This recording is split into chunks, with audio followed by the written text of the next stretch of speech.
आइए हमारे साथ जैसे हम तीसरा निफाई चैप्टर 19 पढ़ते हैं।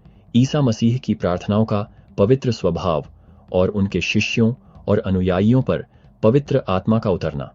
जैसे ही ईसा स्वर्ग में गए, लोगों में खबर तेजी से फैल गई। ईसा प्रकट हुए थे और अगले दिन वापस आने का वादा किया था।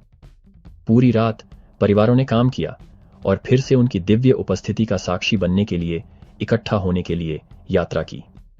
12 शिष्य, जिनमें नीफाई, टिमोथी और जोनस शामिल थे, उस विशाल भीड़ के सामने खड़े थे जो इतनी बड़ी हो गई थी कि उन्हें 12 समूहों में विभाजित होना पड़ा। हर शिष्य ने अपने समूह को सिखाया, उन्हें ईसा के नाम पर पिता से प्रार्थना करने के लिए घुटने टेकने के लिए प्रेरित किया। शिष्यों ने खुद भी प्रार्थना की, लोगों को उन्हीं शब्दों से उपदेश दिया जो ईसा ने कहे थे, बिना एक भी शब्द बदले। उनकी सबसे ज्यादा प्रबल प्रार्थना पवित्र आत्मा के वरदान के लिए थी। वे भीड़ को पानी के पास ले गए, जहां निफाई ने सबसे पहले बपतिस्मा लिया। उसके बाद अन्य शिष्यों ने। जैसे ही वे पानी से बाहर निकले, पवित्र आत्मा और अग्नि उन पर उतरी। उन्हें एक दिव्य ज्वाला में घेर लिया, जिसे सभी ने देखा। स्वर्गदूत नीचे आए और उनकी सेवा की, स्वर्गीय दृश्य में शामिल हो गए। फिर ईसा लौट आए और उनके बीच में खड़े हो गए। उन्होंने सभी को अपने शिष्यों सहित घुटने टेकने का निर्देश दिया और उन्हें प्रार्थना करने की आज्ञा दी।